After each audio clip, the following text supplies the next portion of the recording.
Welcome back to DS Trucks. In today's video, I want to talk about something that's often overlooked when it comes to upfitting pickup trucks with snowplow, salt spreaders, inverters, and that is using a fuse on your large diameter wires. Right here we have our snow plowing wiring, and it's hooked directly to the battery, and it routes all the way down here into the bumper. And basically, I believe it's a 6 gauge wire, and it plugs into your plow negative and ground, and runs directly to your battery. But what would be the implications of one of these wires? It's pretty large diameter wire short circuiting. What would happen?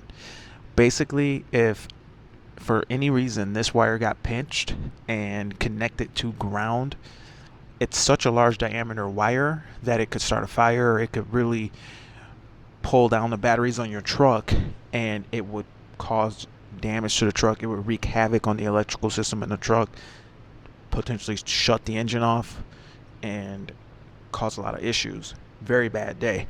Now, what would cause something like that to happen? Well, it's not uncommon and it's not impossible, but this wire could get pinched on this end of it connected to the plow. It's already been pinched before, and it's gotten wrapped up and recovered and everything. But in this particular case, it was just a ground wire and not the hot wire. So if the hot wire were to get caught or chafed on the bumper, or during hookup, or a small accident or large accident, that would cause a short circuit, and then in turn cause the vehicle to have a major problem. So what we're going to do is we're going to put our fuse in here. It is going right up under here. Show you how that looks. 200 amp fuse going in. Now, looking at this whole setup, I actually can see an oversight on this design from Western plows, Fisher plows, whatever. Same thing for pretty much for Western, Fisher, and SnowX. What I can see is this smaller wire is hooked to the positive cable, but it's not fused properly because we're at 200 amps. But that will protect our large diameter wire, but a 200 amp fuse does not most likely protect this smaller wire. You can see here it's already chafed. And this whole setup was on a different truck before, but this smaller wire in theory could be okay if it's shorted. It's really the bigger one, but still there should be technically a fuse for this side. You really only need to do the hot side, because if you chafe a ground wire like what we have here, it wouldn't short circuit with the body, because the body and everything in here, the engine, the body, it's all grounded and it's not hot. So let's go ahead and do this. What I've done is I've purchased some wire that matches the diameter of the wiring that we have on the truck, and all I have to do is simply hook this up. But this is a little bit too long. I could use it like this, but with 12-volt systems, the longer you make things, it does affect the performance. So you want the run to be as short as it could be. So we're going to move this over to the fuse, and then we're going to tie this in, but we're going to make this a little bit shorter. All right, so what I'm going to do is line this up real nice, just like this, and then I'm going to mark it. Maybe I'll just use a razor. I don't have anything here that can mark this. We're going to mark it so that the eyelet will line up just right, and then I can cut it. If I just can mark that deep enough so that I can see it, a marker will be better, but this is going to have to do. So I can see that little mark, and I've got a cutter here that can cut this real nice. When you get to the thicker gauge wire, you really need a specified cutter to cut it clean. Otherwise it doesn't cut right. And we're going to cut it right about there. Hopefully I get this right. If the measurement's wrong and I got to recut a different section, that's fine.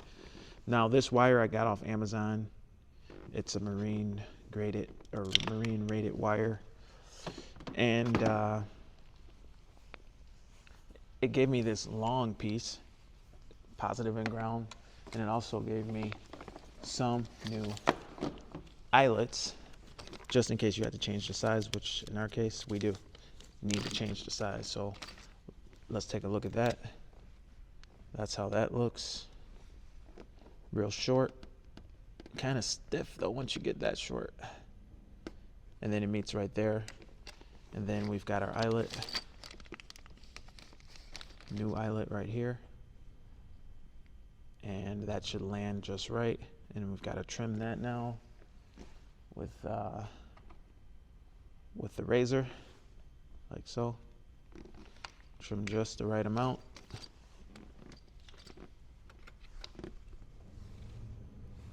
Like so.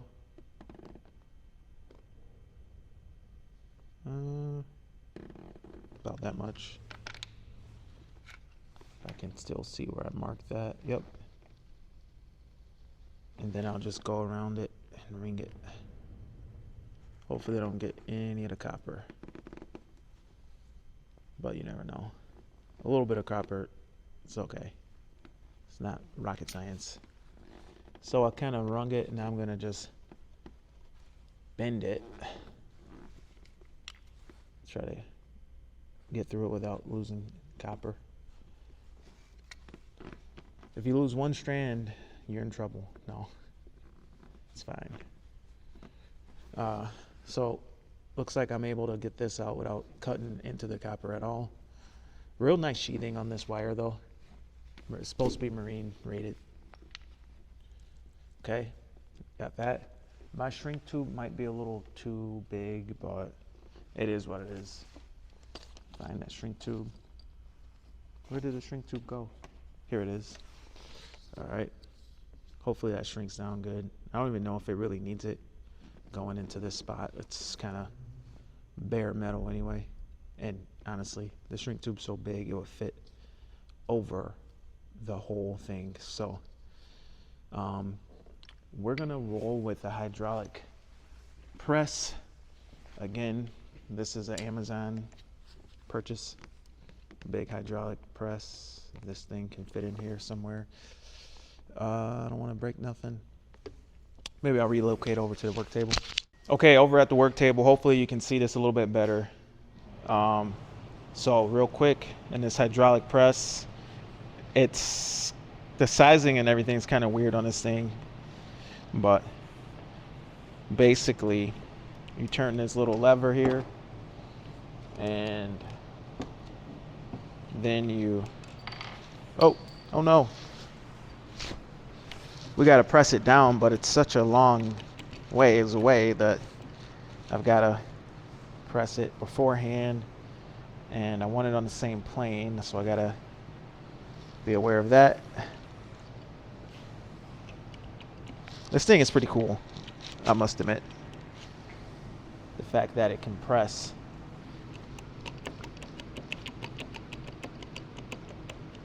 Things together. Let's see if I can get a closer look here. Okay, so going for it.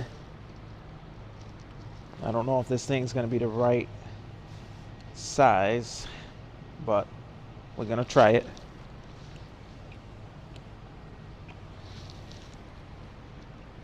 And I can always get a smaller size. That's pretty much it. Then release it.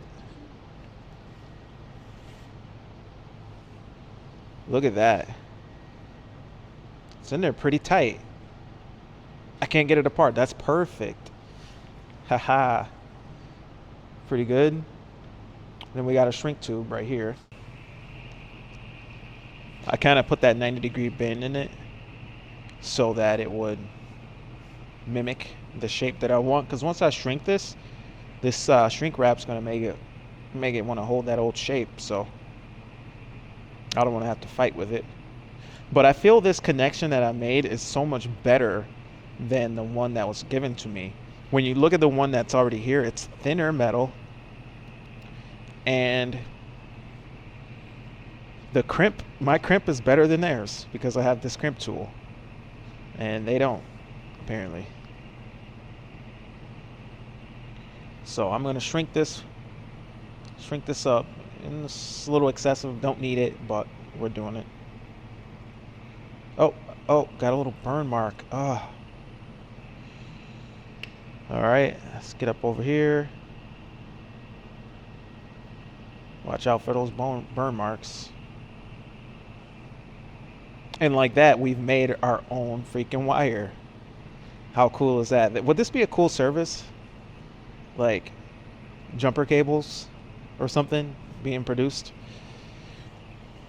So that looks pretty good. I'm seeing the glue for this wrap coming through. Okay, I can live with that. All right, let's go and see if this fits on the truck. Okay, here we go. Got our mega fuse protecting as best we can our circuit. We're gonna make our connection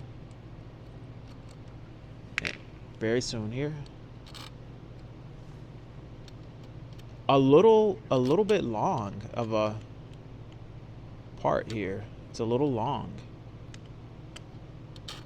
It's almost like, you know, to reach there. I'm a little OCD, so I like my stuff to be looking real straight. And in order to look the way that I want to look, I've got to kind of push this over like this. Bend, baby. And it puts a little tension on it. So I can only get it so perfect unless I'm willing to cut off some of this excess here, which is going to make a little more work, and I don't need that in my life. So I'm going to have to live with this, I guess. Could I justify doing all that extra work for the sheer fact that I'm putting a bigger eyelet and I'm running some juice on this? Kind of. I mean, I'm running a ton of juice through here. And is this going to be adequate if I just shorten this just a little? Guess I'll do that, but I'll do it off camera. That way the video won't run too long. And just like that, adjustments were made, and now we have our new piece. Here's how it looks. Real short, direct connection. The shorter the better. That means less chances of this short circuiting. There's just nowhere for it to short circuit to. There's nothing for it to contact because the wire is so short and going straight to a fuse. Then we have our locking nut and our nut for the fuse side here. Everything looks pretty good and can get in there looking pretty nice and straight. For this one, it's gonna have to go like this, but I'm actually gonna wrap this in tape because I don't like how this wire is free. Oh, tape's right here. I will wrap this up real quick. So a little bit of an oversight in my opinion from this design.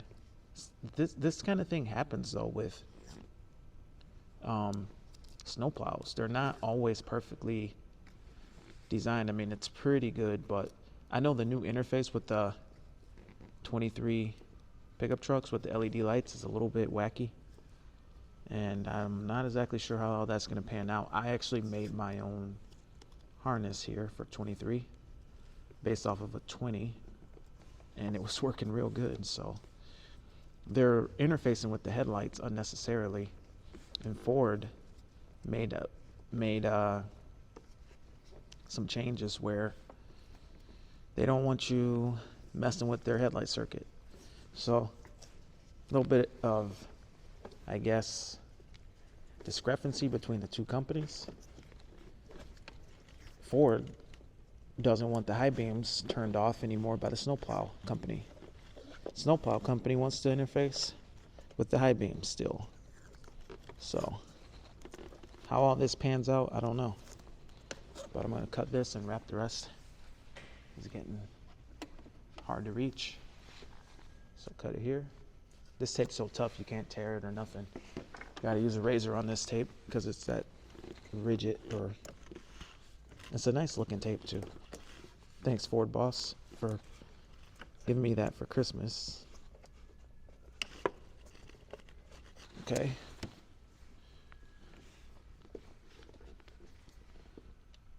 And this is too short to wrap around, so I've got to go this way.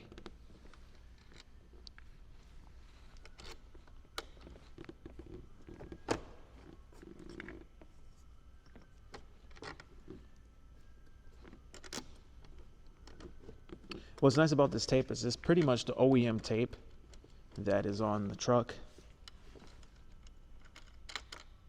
So it's gonna look kind of factory, even if you just wrap it real nice. If you wrap it too nice, then it won't look factory. So I've got to get a impact and tighten all this down. Already got the 10 milli out, so perfect.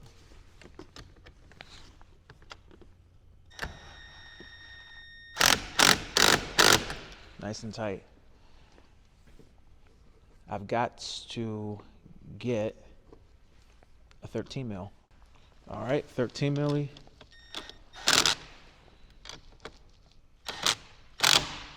Oh, that's a little tight. This thing ain't moving at all because of how short this wire is. So as far as the torque on these, they don't need to be terribly tight. I mean, that's good. There's a lock washer, so that'll be good. This one, I'm gonna have to trim this tab out of there. I bet this side cutter will work just fine for that purpose. If I can't.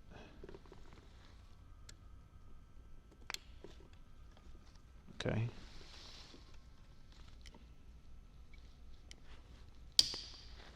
That should work. Let's see how that fits. Doesn't look bad either. Nice. I can live with that. It's a little, yeah, I mean, how much better can it be? I mean, got our mega fuse here. We've got everything secured. I could actually put a piece of tape over that if I can find some tape to cover up this extra hole that's right here. Just because it's a snowplow application. Let's see what happens here. The perfect tape for this application would probably be Gorilla Tape, but I'm gonna try to just use this. This stuff's real heavy duty, but it's not the stickiest. So it makes a good wrap, but it doesn't always just stick to a surface. But nonetheless, real clean. I actually wiped it off with a piece of alcohol just to make it, you know, work good. We'll hear it and then we'll trim off the excess and see if that works. There's the excess there. And the excess here.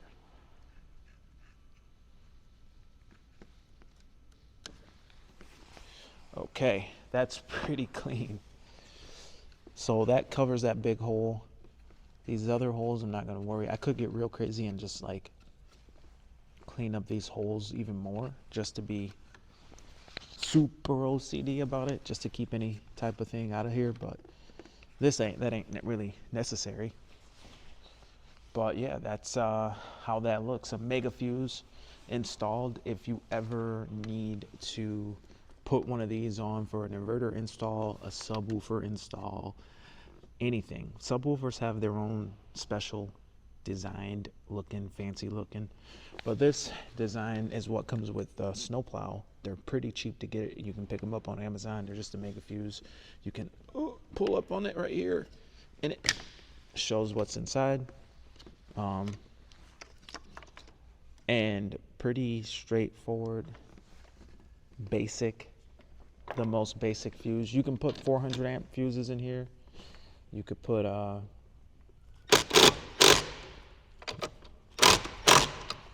those are good. You can put 400 amps in here. You can put whatever you want in here. So anyway, this part of the project is done. 200 amp fuse protection. Still got to put this on here. Maybe I have to do a little trimming here. It looks like. Can't forget that. Let me do that real quick.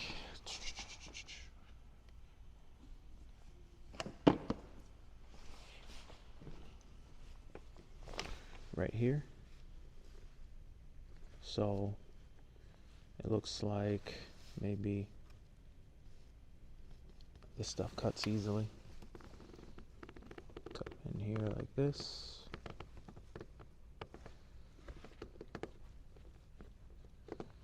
And maybe like this.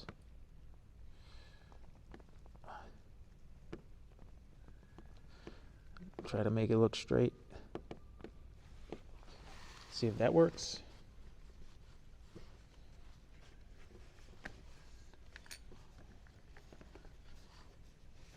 Kinda. It's real tight by the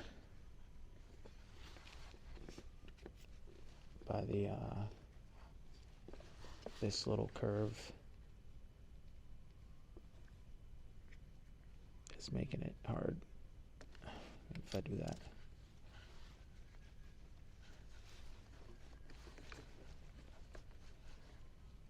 No. It needs more of this out of it.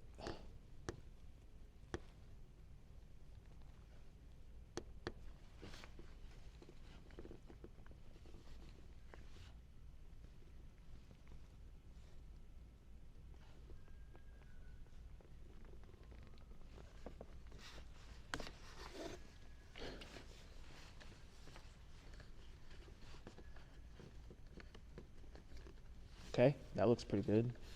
Then this, should I trim this off or what? No, that looks fine like that. Why even bother? It doesn't look bad. What do you think? Should I trim that off or not? But that's how it all looks now. Mega fuse installed. Trimmed up real nice. I think that looks okay with this little bit just left there. It's not hurting nothing. Just in case I move it, at least I can lay that thing back down. But yeah, short little wire, short as can be. Wire here, wrapped so it's not looking bare. Maybe I drop it down like that.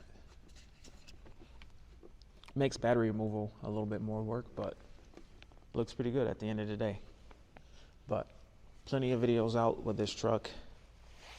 23 450 with the high output, and we've got some videos out with this one. It's 22 7.3 Godzilla V8. But anyway, my name is Sean. This is DS Trucks. See you in the next video. Over and out.